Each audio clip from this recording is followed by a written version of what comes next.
네, 안녕하셨습니까? 박인경입니다. 오늘은 코치형 부모라는 제목을 가지고 또 하나님께서 원하시는 부모의 역할이 어떤 것인지 또 함께 살펴보고자 합니다. 근데 우리가 전주에 상담가족 부모에 대한 이야기를 다 마치지 못했죠. 제가 오늘 마무리해 드리겠다고 말씀드렸습니다. 어떠세요? 댁에 가셔서 그 발달 단계에 따른 발달 과제를 보시면서 나는 어떤 성장 과정이 있었나 살펴보셨는지요? 그 시간들 동안 분명히 내가 나 어릴 때를 생각하니까 부모님을 생각하니까 부정적인 감정이 올라오는데 할 수도 있을 거예요. 그런데 우리 많은 사람들이 특별히 크리스찬들은 부모님을 공경하라는 하나님의 그 지엄하신 명령이 생각나서 부모님 생각할 때 올라오는 부정적인 감정을 회피하거나 아예 생각하지 않으려고 매우 억압할 때가 많이 있습니다. 정말 억압할 뿐만 아니라 많은 분들이 막 저에게 이렇게 얘기하는 분들이 있어요. 도대체 그 과거 다 흘러갔는데 그 아픈 경험 도대체 얘기해서 뭐 하려고 무슨 유익이 있다고 옛날 얘기를 자꾸 생각해내라는 거예요 라고 싫어하시는 분들이 있어요. 사실은 그렇게 말씀하는 분들일수록 과거에 많은 이야기들이 많이 숨어 있는 것을 저는 오랫동안 봐왔습니다. 그런데요, 여러분, 내 부모와 힘들었던 경험은 그냥 그대로 끝나면 얼마나 좋겠어요. 그런데 내가 자랄 때 그런 일이 있었다면 내가 이제 결혼을 해서 내가 이룬 가정에서 내 배우자와 또 내 자녀와의 관계 속에 굉장히 직접적으로 영향을 미치게 된다는 것을 우리는 볼 수 있어요. 정말 오랫동안 보았습니다. 그래서 왜 옛날 어른들이 그 집안이 어떤지 보고 자녀를 출가시켜라 이런 얘기들 많이 하시는 것이 상처가 별로 없이 사랑 많이 받고 그렇게 잘 자란 가문의 자녀를 만나기를 원하는 것이라는 것을 알 수가 있습니다. 그래서 정말 우리는 그냥 옛날 얘기니까 그만해요가 아니라 이제부터는 과거를 잘 생각해 보고 내가 어떤 상처가 있는지 또 어떤 상처를 받았는지도 생각해 봐야겠다 하는 말씀을 드리고 싶습니다. 우리는 이제 오늘 하루 동안 부모의 사랑, 부모의 감사 이런 걸 무시하고 부인하자는 게 아니에요. 도리어 제가 이제 앞으로 여러분께 안내해 드리는 것들을 생각하시다 보면 나를 키우실 때 내 부모의 입장, 내 부모의 환경, 그때의 부모님의 사정을 더 정확히 알아서 나를 치유할 수 있고 부모님을 더 이해할 수 있는 그런 일들이 일어날 것이라고 저는 여러분들한테 말씀드릴 수가 있습니다. 그래서 부모님이 주신 아픔과 상처를 너무 겁을 내지 말고 함께 살펴봤으면 좋겠습니다. 사실 한 사람의 깊은 상처는 대부분이 그 부모로부터 온 것이라는 것을 우리는 간과해서는 안 됩니다. 사실은 부모님들이 그것을 의도하지는 않았죠. 전주에 말씀드린 것처럼 우리가 그 사랑의 관 보셨던 기억나시죠? 사랑의 관만 사랑을 담아서 보내고 싶었는데 거기에 상처와 아픔이 하나도 없이 사랑만 보낸 그런 성숙한 부모는 우리에게 정말 극히 드문 부모라는 것을 우린 알아야겠습니다. 그래서 부모 자신도 정말 힘든 일이었지만 힘든 상처였지만 그것을 어린 내 자녀에게 또 흘려보낼 수밖에 없다는 것이죠.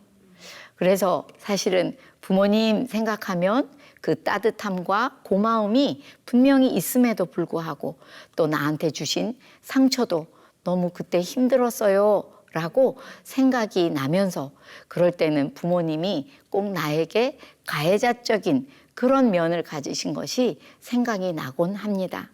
그런데 우리가 반대로 잘 생각해 보면 그 부모님이 나에게는 가해자적인 면이 있지만 그 부모님의 부모님도 계시잖아요. 그 부모님 앞에서는 나의 부모도 사실은 피해자적인 면이 있었을 거란 말이죠. 부모의 상처와 약함과 아픔이 내 부모님에게 그대로 흘러왔다는 것이죠. 그래서 저희는 조금 아량을 가지고 생각해야 될 것 같아요. 내가 내 부모 앞에 있을 때는 피해자 같지만 우리도 우리의 자녀에게 어떻습니까? 잘하려고 했는데 사랑만 주려고 했는데 내가 쟤한테 가해자라니 아이 그건 말도 안 돼. 그렇게 키웠는데도 내가 그 아이 앞에서는 또 아픔과 상처를 준 그런 가해자적인 면이 있다는 것을 생각해 보아야 하겠습니다. 그래서 정말 인간은 어떻게 보면 나 자신도 나를 어쩔 수 없는 굉장히 안타까운 존재다 라고 말씀드릴 수 있겠습니다. 그래서 여기에서 우리는 이제 부모님을 나에게 상처를 주신 가해자로만 보면 상처가 치유가 될 수가 없어요. 그러면 어떻게 해야 되냐 하면 부모님을 타인처럼 보고 객관화를 시킬 수 있어야 되는데 듣기만 해도 되게 어려울 것 같으시지 않아요? 그렇죠? 내 부모님을 타인처럼 그리고 객관적으로 본다는 게 정말 어렵습니다. 그래서 여러분들한테 지금 자리 바꾸기라는 포지션 체인지라는 것을 한번 소개해 드려 보겠습니다. 제가 상담하거나 또는 이제 코칭할 때 많이 쓰는 기술이에요. 사실은 이것을 상담사가 옆에 있으면서 안내를 해주면서 할 수 있도록 도와드려야 되는데 제가 글쎄 용감하게도 제 책 부모 면허에다가 상담사도 없이 거기에 글씨로 써놓았더니 이 책을 읽는 분이 그거를 읽으시고 치유가 될 거다 하는 용감한 그런 상상을 해보고 한번 써봤어요. 그러면서 기도했습니다. 하나님, 상담사는 옆에 없지만 어떻게 제가 나이가 먹어보니까 점점 더 제 친구들이 왜 상담을 안 하는지 알 것 같아요. 너무 진이 빠지죠. 한 사람에게 제 모든 진을 다 빼는 그 과정이 내 생명의 일부를 주는 과정이 상담인 것 같아요. 그러니 상담을 하는 사람도 많지 않고 잘 하시는 분도 많지 않고 그러니 책에 써서 하나님 상담사는 없어도 성령 하나님께서 옆에 상담사 되어주셔서 한번 이것을 읽고 해보는 분들마다 정말 놀라운 치유가 일어나게 해주세요. 기도하면서 이것을 책에 한번 기록을 해봤던 것입니다. 그래서 지금 한번 소개를 해드려 보면요. 이제 빈 의자가 2개 있고, 그 다음에 이제 앞에 테이블이 있고요. 그 다음에 A, B 자리 말고 C 자리도 있어요. A, B 자리는 앉는 자리인데 C 자리는 잠깐 서 있는 자리예요. 그래서 이 A 자리에다가 내가 그동안 돌이켜 생각해 보니 내 부모님에게 너무 많은 상처를 받았다 하는 분은 2분 중에 대부분 한 분일 때가 많아요. 물론 2분 다일 때도 있어요. 근데 아주 드물고요. 한 분이 더 내 마음에 아픔을 주신 것 같다 하는 분을 A 자리에 앉혀드리는 거예요. 실제로가 아니라 가정하는 거죠. 아버지라고 우리가 가정을 해볼 때 아버지 A 자리에 앉으세요 하고 나는 B 자리가 나의 자리다 생각하고 나의 자리에 앉으시는 거예요. 그리고 C 자리는 제3자의 자리. 저 자리에만 가면 나도 아니고 나의 아버지도 아닌 제3자가 되어서 한번 이 상황을 이렇게 보도록 되도록 노력해 보는 것이죠. 그래서 먼저 A 자리의 아버지에게 B 자리, 나의 자리에서 이제 이야기하는 거예요. 뭘 얘기해요? 무슨 얘기든지 다 좋아요. 어렸을 때 내가 너무 하고 싶었던 말을 하셔도 되고 요즘 생각나서 자꾸만 아버지가 계시다면 말하고 싶은데 아유 다 늙은 우리 아버지한테 그 얘기를 해서 뭘 할까 하고 얘기하지 않는 그 어떤 얘기도 좋습니다. 절대로 표현을 자제하지 마시고 마음대로 외치시고 소리 질러도 돼요. 저는 이 포지션 체인지를 하다가 정말 깜짝 놀란 적이 있는데, 그 아버님이 엄마를 죽이려고 했던 때가 있었나 봐요. 그거를 또 그 따님이 봤던 거죠. 그러니까 그 나의 자리에 앉아서 아버지한테 얘기하기 시작하는데 한 1, 2분 지나니까 막 입에서 욕이 나오는 거예요. 저도 되게 두려웠어요. 이래도 될까? 제가 포지션 체인지라는 걸 알고 사용한 지 얼마 안 됐을 때인데 너무 무서웠어요. 이분이 너무 욕을 하고 막 이렇게 감정이 주체가 안 돼서 잘못되면 어떡하나 저도 겁이 났습니다. 근데 정말 제가 오랫동안 이걸 해보니까요. 자꾸만 아버지한테 아빠 왜 그때 이랬어요? 라고 말하다가 아니에요 아빠 이렇게 말을 갑자기 표현을 훅 집어넣는 사람보다 끝까지 자기가 하고 싶은 이야기를 했던 표현을 잘 하는 사람일수록 정말 신기하게도 도리어 나중에 저 A 자리 부모의 자리에 갔을 때 자기가 더 그 아버지를 잘 이해하는 것들을 봤어요. 그래서 표현을 잘 하시라고 말씀드리고 싶습니다. 뭐든지 얘기하셔도 돼요. 그리고 나서 이제 일어나서 시의 자리에 가죠. 거기서 생각해 보는 거예요. 제3자가 돼서 그래 이 집 아버지가 어떻게 생겼더라? 그래 그렇게 생겼지. 목소리는 어떻지? 그래 그 사람은 생각이 이런 사람이었던 것 같아. 그 집 그때 상황이 어땠었지? 이런 걸 한번 생각해 보신 다음에 제3의 자리에서 이제 A 자리, 아버지의 자리에 내가 아버지가 돼서 앉는 거예요. 그래 우리 아버지는 이런 모습이었고 이런 말을 잘하셨고 이런 생각을 하시는 분이었지. 생각을 하신 다음에 아버지가 돼요. A 자리에 앉는 거예요. 그래서는 아까 B 자리에서 나의 자리에서 내가 했던 말에 대한 대답을 하셔도 좋고 또는 그냥 내가 아버지라면 하고 싶었던 말이었어 라고 생각이 되는 것이 있다면 그냥 그걸 얘기하셔도 좋고요. 아까 나의 자리에서도 그랬던 것처럼 아버지의 자리 A에서도 그냥 하고 싶은 이야기를 하시면 됩니다. 그러고 나서 그 얘기를 충분히 하시고 나서 다시 C의 자리에 와서 제3자가 돼서 보는 거예요. 아이고, 이 사람은 이렇게 자랐구나. 그때 아버지는 그런 환경이었구나. 더 이해할 수 있겠다. 이렇게 보시고 앞으로 이 사람들이 어떤 관계를 맺을 것 같은지 한번 생각해 보시고 그런 다음에 다시 나의 자리 B에 와서 그냥 마지막 마무리로 아버지한테 할 만한 이야기가 있으면 하시고 할 이야기가 아직 없어요. 그러면 하지 않으셔도 괜찮습니다. 그렇게 끝내는 거예요. 이렇게 그냥 간단하게요? 그런데 이거를 하시는 분들은 이걸 하고 나면 그날 집에 가서 너무 힘드셔가지고 막 그냥 까부러져서 잠을 잤다고 그렇게 이야기하시는 분들이 많이 있습니다. 정말 이때 많은 감정이 요동치며 올라오는 것을 느끼실 거예요. 그런데 이것뿐 아니에요. 또 하나 좋은 부모를 객관화해서 볼 수 있는 것이 있는데 뭐냐면 원가정을 들여다보기예요. 여기 지금 2층 집에 제가 있어요.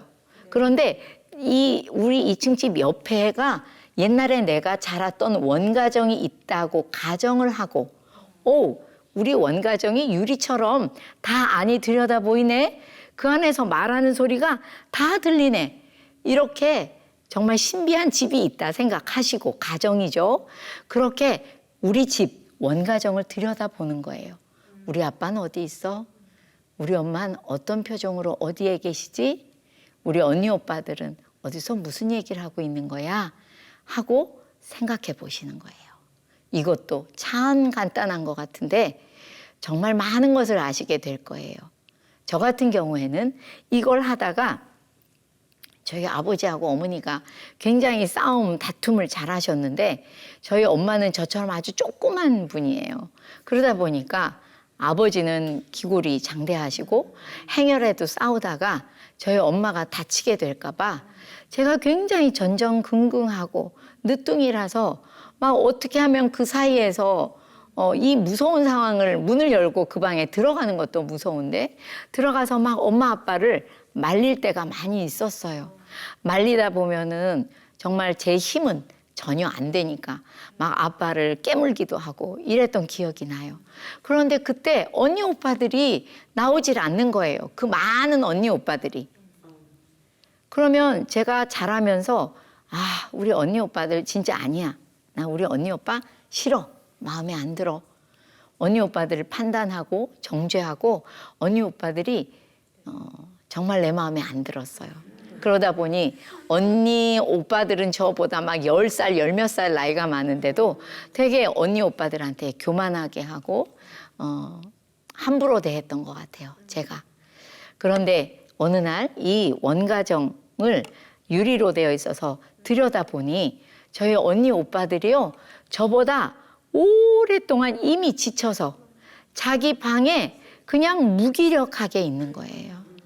저희 큰오빠는 얘기를 해서 알게 됐는데 항상 저 높은 장독대가 있었잖아요, 옛날에는. 장독대 위에 올라가서 달을 쳐다보며 울기만 했대요. 내가 얼마나 무기력했겠니? 하시면서 큰오빠가 얘기를 해주시더라고요. 이 원가정 들여다보기를 한 이후에 저는 언니 오빠들을 되게 사랑하게 되고 너무 안쓰럽게 생각하고 이제는 저보다 나이가 훨씬 많으시니까 어머님 아버님은 돌아가셨으니 제가 언니 오빠들한테 되게 잘하려고 노력을 합니다. 이것이 굉장히 저한테 많은 변화를 주었어요. 그것처럼 이 두 가지는 굉장히 우리 집을 객관적으로, 우리 부모를 객관적으로 보게 해주거든요. 근데 아까 자리 바꾸는 것은 아무 데서나 하실 수가 없어요.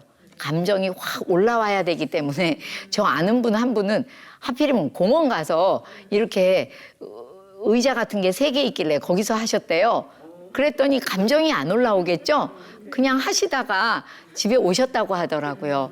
그래서 제가 요새 코로나 때문에 집에 식구들이 많이 있다면 남편분이 집에 오신 다음에 또는 아내가 집에 온 다음에 아이들을 배우자 한 분이 맡아보시고 나머지 한 분은 차에 주차된 차에 가서 거기는 뭐 누가 없잖아요.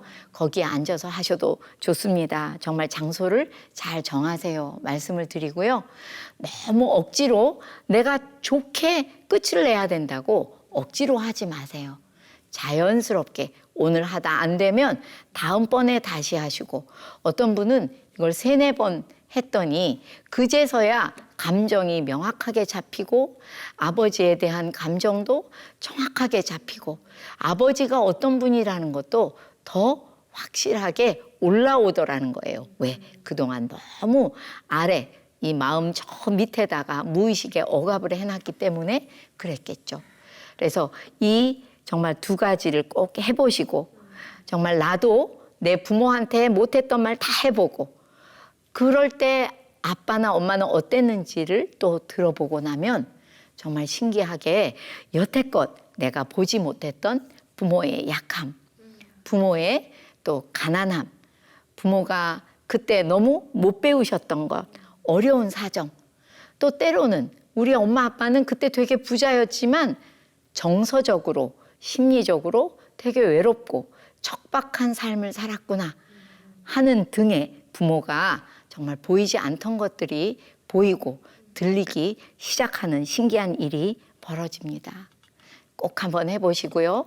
그래서 만약에 우리에게, 나에게 부모를 용서할 그런 권리가 있는지는 모르겠지만 내가 부모를 용서할 수 있다면 주님, 저한테 용서의 배 한 척만 주세요. 제가 그 용서의 배에 우리 부모님을 태워드리고 이제 성령의 강물에 띄워서 보내드리기를 원합니다. 여태까지 나 혼자만 힘든 것처럼 너무나도 부모를 원망하기만 하고 자기 연민에 빠져서 또 너무 피해의식에 사로잡혀서 살았던 모든 것을 주님 앞에 내려놓고 던져버립니다.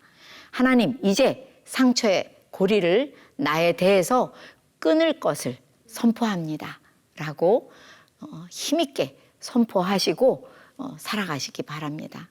사실 이게 이렇게 간단하게 될까? 저도 잘 몰랐어요. 근데 정말 간단하게 잘 되더라고요. 이런 그 두 가지를 가지고 실제로 해본 부모학교의 어떤 어머님의 이야기를 들어봤어요. 했더니 그분이 이렇게 얘기하네요. 난 여태까지 내 입장에서만 엄마를 봤어요.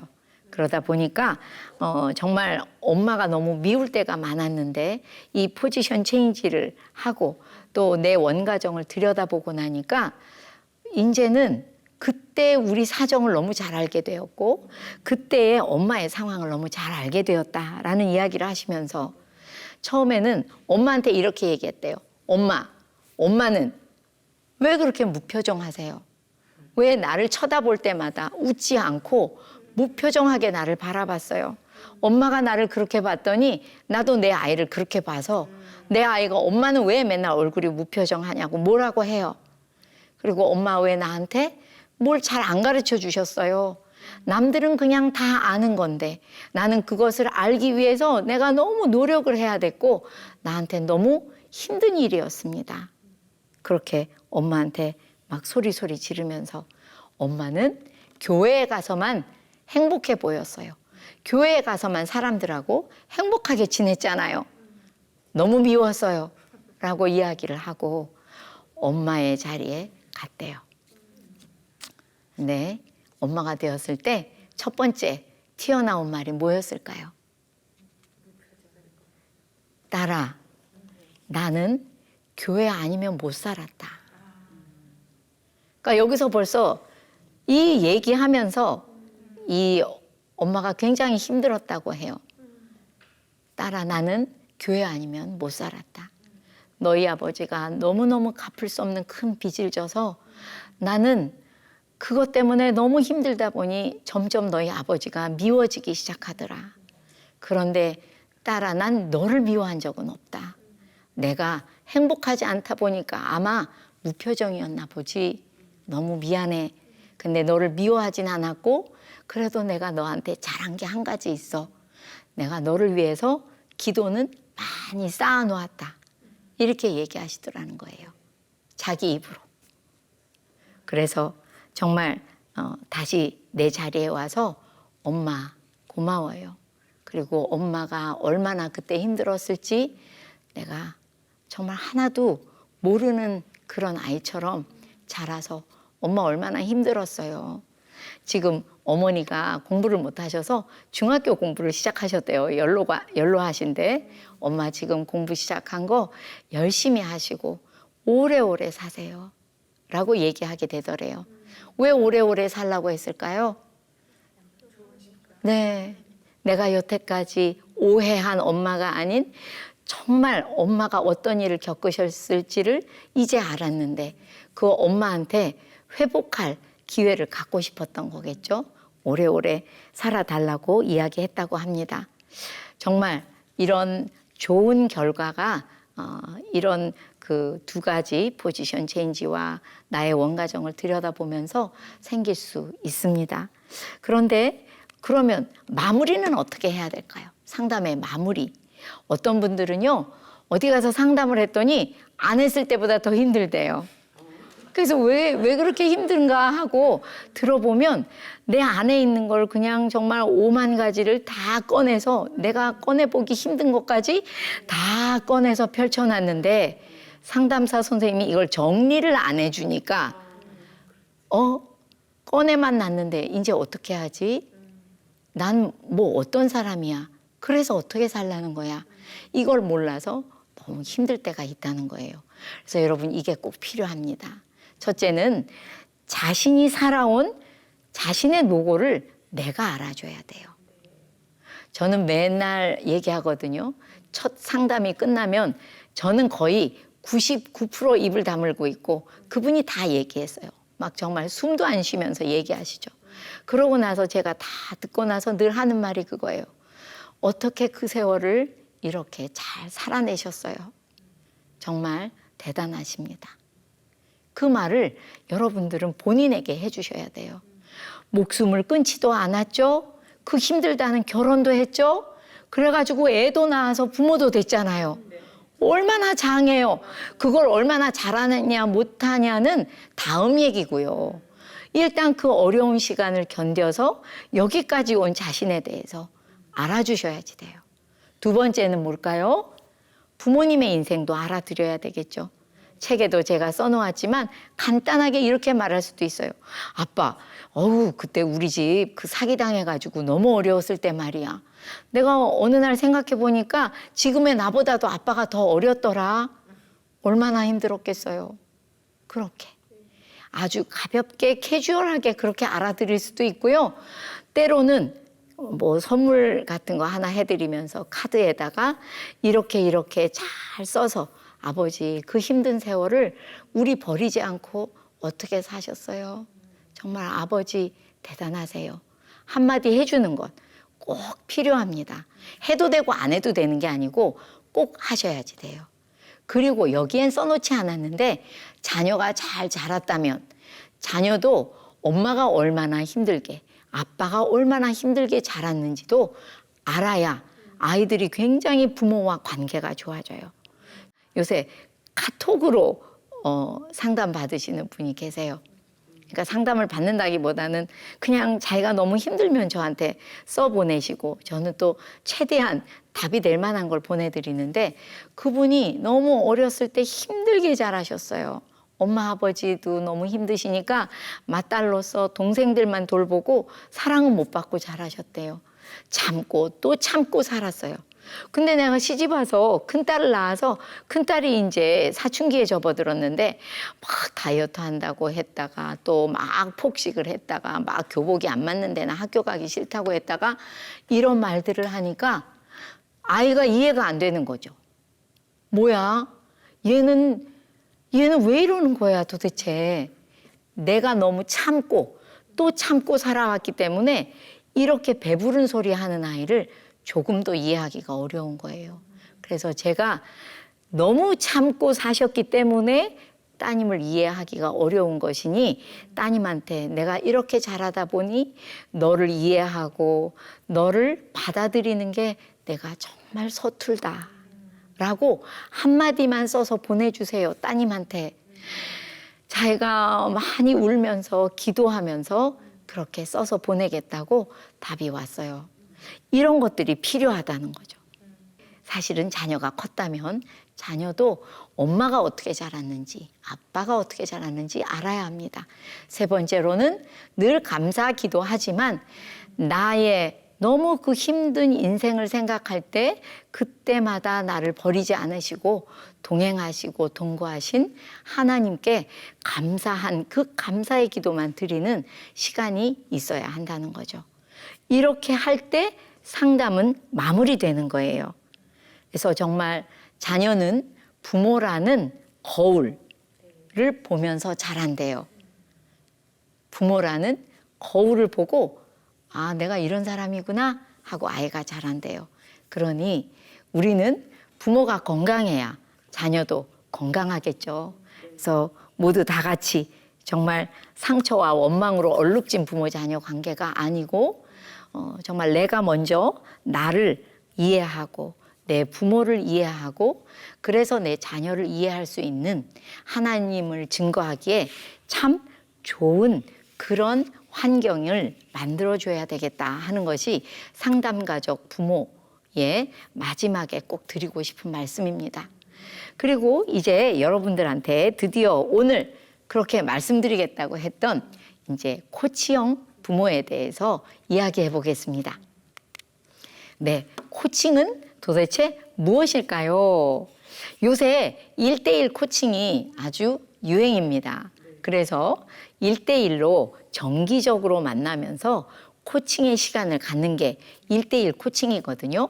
그런데 코치형 리더에 대해서도 굉장히 요즘은 관심이 높아지고 있어요. 코치형 리더는 뭐냐 하면 아까도 말씀드렸지만 코치는 아니에요. 그런데 코칭 철학이나 코칭 스킬을 잘 배우고 나에게 적용해서 내가 리더로서 그 역할을 잘 수행해내기 위해서 배우는 것이 코치형 리더 교육이에요. 그런데 정말 제가 코치협회에 있어 보면 군대 그러면 어때요? 예나 지금이나 위에서 명령하고 아래에서는 복종해야 되잖아요. 그런 군부대에서도 높으신 분들이 코치협회에 코칭을 배우러 오세요. 매우 빈번히 오세요. 그만큼 자녀들이 군대에 가는 이 아이들이 우리 세대하고 많이 변화했기 때문에 굉장히 코치형 리더가 필요하다는 것을 아시는 거죠. 저도 학교 같은 데 가서 교사 선생님들에게 코치형 교사 교육을 시켜드리고는 해요. 그러면 몇 분이 모여서 코치형 리더 교육을 받고 나면 여기에 오시지 않았던 다른 반 선생님들하고 되게 비교가 돼요. 정말 아이들은 제가 볼 때 복 받은 애들이에요. 선생님이 정말 자기 돈 내가면서 자기 시간 써가면서 나는 코치형 리더, 코치형 선생님이 되고 싶다라고 생각한 그 선생님은 정말 그 아이들에게 복이라고 생각합니다. 그래서 정말 이 코치형 리더는 어떤 걸까 한번 생각해 볼 때 코칭의 개념을 한번 우리가 살펴보겠습니다. 한국코치협회에서 정의하는 코칭이에요. 한번 읽어볼까요? 시작. 코칭은 개인과 조직의 잠재력을 극대화하여 최상의 가치를 실현할 수 있도록 돕는 수평적 파트너십입니다. 네, 여기서는 첫째, 사람 안에 잠재력이 있다고 생각해야 돼요. 그리고 그거를 끌어내서 실행할 수 있도록 돕는데 수평적으로 내가 너한테 너 이리 와 해가지고 가르치는 리드가 아니라 수평적 관계를 가지고 도와줘야 된다는 것이에요. 그래서 정말 우리가 어머니들 보면 어때요? 어머님들, 우리나라 어머님들, 아버님들 보면 수평적 파트너십을 자녀와 가져요? 아니죠. 잠재력을 중요하게 생각하고 얘 잠재력은 뭔가 그렇게 안 들여다보잖아요. 아이의 잠재력을 정말 무시하고 엄마의 마음대로 이끌고 가잖아요. 이런 부모님들이 꼭 해야 하는 생각이요. 변화라고 생각해요. 그래서 코칭 철학이 어떤 게 있으며 또 그것에 따라서 우리들은 코치형 부모가 되려면 어떤 자세를 가져야 되나 한번 생각해 보도록 하겠습니다. 첫째는 코칭 철학 첫째는 사람은 누구나예요. 가능성과 잠재력이 있답니다. 그러니까 우리 아이 아무개도 가능성과 잠재력이 있대요. 그래서 정말 이게 내면화되어 있는 코치나 내면화되어 있는 부모님은 달라요. 역시 다릅니다. 그래서 저희도 코칭을 처음 배울 때 막 학교에 와서 이런 적이 있어요. 이번 주 코칭 망했어. 왜? 서로 물어보죠. 나 그 사람하고 코칭은 열심히 했는데 그 사람이 가능성도 있고 잠재력도 있다고 난 믿지 못하겠더라고. 그런데 그 사람한테 내가 좋은 코칭을 했겠어? 그러니 이게 너무 힘들다. 이렇게 얘기한 적이 많아요. 정말 이거는 굉장히 성경적인 거거든요. 여러분 우리가 어떻게 해서든지 내 자녀에게 가능성, 잠재력 있다는 것을 꼭 내면화하도록 노력해야 되겠습니다. 두 번째는 사람은 자신이 원하는 걸 찾고 있대요. 아이고 선생님 딴 사람은 다 그래도 우리 애는 아니에요. 걔는 아무 생각 없이 핸드폰 하고요. 게임만 하는데 무슨 자기가 원하는 것을 찾아가고 있겠어요. 이렇게 얘기하시거든요. 근데요. 게임하는 애들도 그게 원하는 게 있어서 거기 들어간 거예요. 생각 없이 하는 게 아니고. 애들이 우리나라에서 자라다 보면 정말 모든 통제는 많이 당하는데 내 마음대로 내 뜻대로 하는 게 없어요. 그러다 보니까 이 아이들이 내 힘 좀 내 맘대로 휘둘러 봤으면 하는 게 소원이거든요. 게임에 들어갔더니 내 맘대로 싸워서 내 맘대로 이길 수도 있더라고요. 그러니까 얘네들이 막 거기에 푹 빠지기도 하는 거예요. 왜? 거기 들어갔다 나왔더니요. 사는 것 같아요. 오, 숨통이 트여. 나 힘 있는 사람 맞네. 걔네들이 죽지 않고 살아서 잘 살아보려고 하다 보니 그것도 하는 거예요. 그래서 현실이 괴로울수록 아이들은 더 게임에 빠져든다는 것을 볼 수 있습니다. 우리 아이들은 원하는 것을 찾아가고 있는 거 맞아요. 또 세 번째, 해답은 각 사람의 내면에 있다는 거예요. 우리 생각에 걔 답이 없는 인생 같은데 그냥 내가 다 해결해 줘야 되는 것 같은데 아니에요. 기다리고 기도해 줘야 되겠죠. 네 번째, 코치와 함께 할 때 더 쉽게 찾을 수 있대요. 다시 말하면 코치형 부모와 함께 할 때 잘 변화와 성장할 수 있다는 것이죠. 이렇게 자녀를 바라보면요, 채근하지 않고 응원하게 돼요. 그리고 아이는 자신의 열정이 살아나고요, 자신의 좋은 관심들이 살아나기 시작합니다. 우리가 언뜻 보면 아이들의 질그릇밖에 안 보이죠. 겉모습. 아유, 네가 무슨 사명자냐. 네가 무슨 가능성과 잠재력이 그렇게 많니? 이렇게 생각할 수 있어요. 그런데 그것은 겉에 있는 질그릇만 보았을 때고요. 그 질그릇 안에 하나님이 계시고 하나님의 생명과 하나님의 영과 하나님의 지혜와 그 모든 것이 있기 때문에 그 보배를 보려고 노력하는 노력이 필요합니다.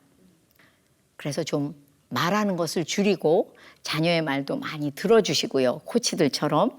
또 아이가 의견이 달라도 무조건 내 의견이 옳아, 넌 틀려, 그러니까 나를 따라와가 아니라 너는 그렇게 생각하는구나 라고 받아들여 줄 수 있어야 돼요.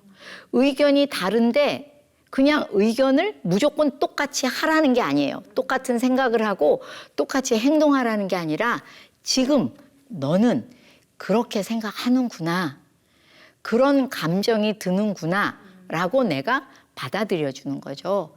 그럴 때 정말 부모들은 코치형 부모가 되기 좀 더 쉬울 것 같습니다.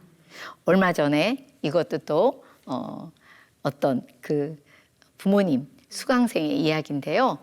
11살밖에 되지 않은 딸이 계속 아침마다 엄마가 이 옷을 입고 가라 하면 난 절대 그 옷을 안 입는다고 막 아침부터 엄마하고 싸움을 하다가 까다롭게 하고는 집을 나가고는 했대요. 그런데 그 엄마가 생각할 때 얜 왜 누구를 닮아서 이렇게 까다로운 거야? 라고 생각했는데 코칭 철학을 배우고 나니까 얘는 원하는 것을 확실하게 알고 있는 아이구나. 내가 왜 나의 것을 걔한테 요구할까? 이게 뭐가 잘못됐구나 생각을 하시고 아이한테 이렇게 표현해 주셨대요. 야, 너는 너한테 어떤 옷이 잘 어울리는지 참 잘 고르는 것 같아. 무엇보다도 편한 옷을 좋아한대요, 그 아이가. 어떤 게 너한테 편한지도 참 잘 고르는 아이인 것 같아. 만약에 네가 커서 옷을 만드는 사람이 된다면 예쁜데도 굉장히 편한 옷을 잘 만드는 사람이 될 것 같구나 라고 이야기해 줬대요. 그 아이가 어땠을까요?